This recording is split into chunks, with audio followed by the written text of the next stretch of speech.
ఎదగడ మెట్లను పదును పెట్టు మొదలు 10 మందిలోన నీ ప్రతిభను చూపగ పట్టుదలతో కదులు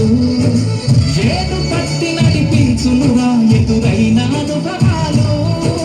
వేల ఏళ్ళు వర్ధిల్లునురా నీ విజయ జ్ఞాపకాలు రాదురా ఏ విజయం నీ కోసం